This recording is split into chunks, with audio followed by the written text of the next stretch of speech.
So, when you first stick a cutting, do you need lights? No. Why? Well, because generally speaking, when you start sticking, you're not going to be doing it at night, one. Right. But the other time is you don't have any roots. The plant's needs to put all its energy towards trying to develop a callus. Right. So putting lights on in that first week or so is really counterproductive in most cases. Some people say, well, you should light from the very beginning. Well, I've done a lot of lighting ever since I was a graduate student, 50 years ago, literally. So, the lighting early there's a point where it does become beneficial, and presence of roots is a key factor. Right. So, that's where we want to make sure. So, stage 0, when you're getting ready to stick them, you need enough light so you can stick the cuttings face down, right? Inside up. When you get to stage 1, you're basically trying to hydrate the cuttings. So you really don't need any light because, in fact, most of the time you need shade. Because in many parts of the country, it's too bright in there.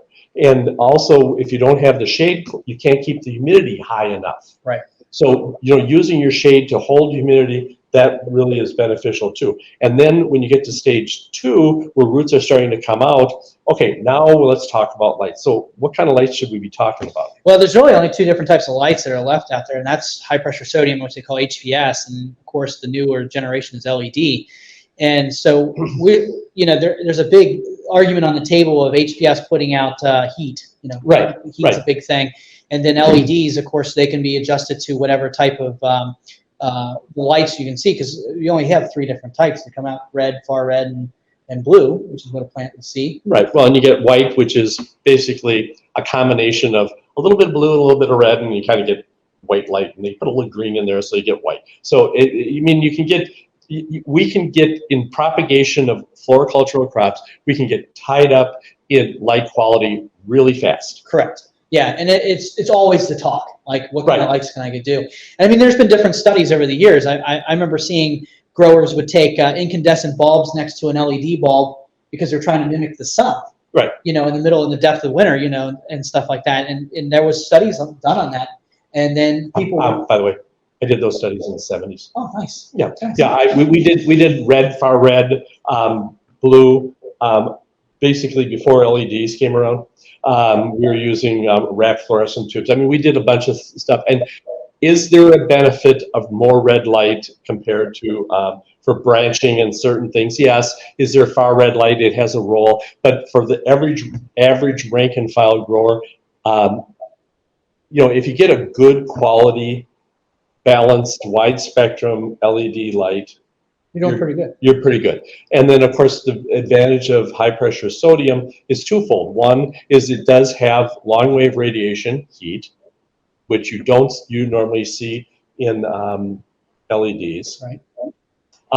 But you also end up with a lot of red. Now, here's what one of the really gurus of horticultural lighting says. Guys, it's light. It's nothing magical. So Yeah. The question is cost, but more important, mounting height. Yeah, that's a big question. We get asked that a lot. So I'm going to re-ask you. Yeah. What is the optimum height? Because this comes up all the time. People are always asking, like, what is the optimum height that my lights need to be off the top of my canopy of my plants? And it's different for different crops. Obviously, in cannabis crops, it might be a little bit more because those are high volume, Right. light absorbing Right. plants. But like if you're doing propagation, what is the optimum height for a light? So let's say an LED with a full spectrum. What would you recommend? Let's first ask the question of what are we trying to do? Are we trying to get photosynthesis, or are we trying to get photoperiod?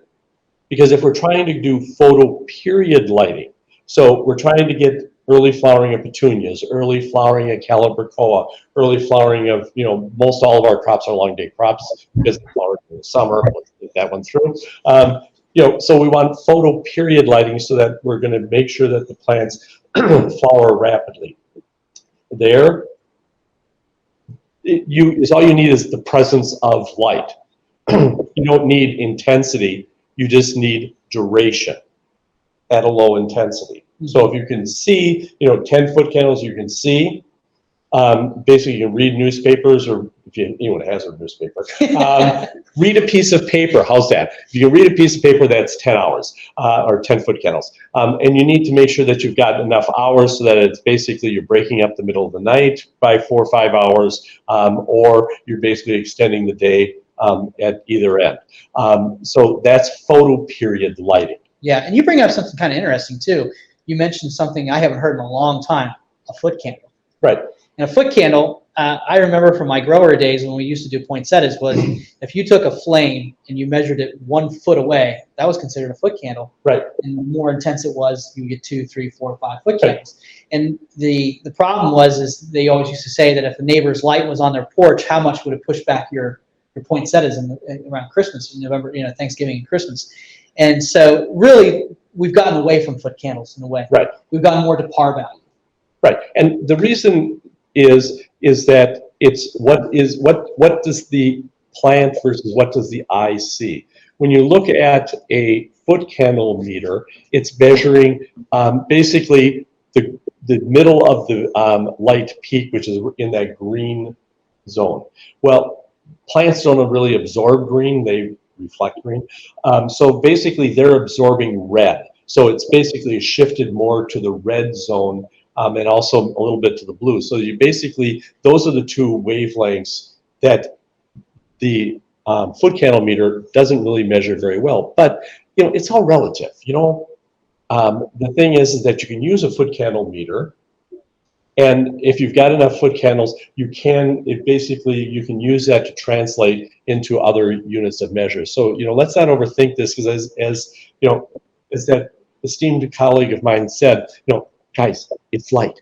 Right. Let's not overthink this. Because we can really, especially for what we're doing in the floriculture world. Now, we talked about photo period, where we're just basically, it's low light. And so how many lights do you need in a greenhouse? Not very many. Not very many. Not very many, just so that there's no dark spots. Yeah. Okay, that's photo period. Now, photosynthetic lighting. Now, that's a different can of worms, because there you do need a PAR or power meter so that you can actually measure the amount of light that's being used by the plant to drive photosynthesis, because it's photosynthetic. So you need to have a lot of light in the photosynthetic region. So there, it all depends upon what is the light output. So you can't just go down and or get on the line and go to Amazon and just order some LED lights. Right. Sounds like an easy thing to do. Or swap the bulb. Or swap a bulb, right. It sounds like a good idea, not so good. Because it might work, it might not work, who knows? But you're spending money for a questionable productivity. So we really want to make sure that you talk to a reliable source of lights, and get the correct measurements. Look to see the layout within your greenhouse, because it depends on how high you have to work with. In some Quonset greenhouses with benches, you haven't got much headspace. In fact, I usually hit my head in a lot of those greenhouses. Yeah, and the other thing too is electrical requirements. Oh yes. You might think that you can easily swap over from an HPS to an LED. You might be doing some rewiring. It's not as simple as just plug and play. Yeah, because if you wired it 20 years ago, you might not have put in enough capacity to drive the modern LED lights. Because they might be 220, you've got 110. They might be, you might have put in, you might have cheaped out on the wiring, not that anyone ever does, but if you might have cheaped out and only put 12 gauge wire, and you probably need 10 to carry it. To keep up the, Yeah, and it might be, so there's a lot of things that go into this, and you really have to be thinking, so is there the benefit? Because really, when you think about when do we need to light, we're lighting from January to about the middle of February, and after that, the sun shines. Yeah. So putting a lot of money in lighting can be beneficial if you're very heavily in the December, January rooting phase. But if you're basically rooting on the back end of February, March, April, you really need to ask yourself, do I just need photo period lighting here? Right. Because the photo period really not long enough to get to about the middle of April. Yeah, so, and I remember we used to do begonias. You had to do like night breaks and stuff like that. Is that still going? Yeah. So there are some crops that you need to be aware of. Which ones do we need to be photo? Because remember, as I said it earlier, and I can't stress this a lot, we grow flowers, okay? Yep. And we grow flowers in the summer when the days are long.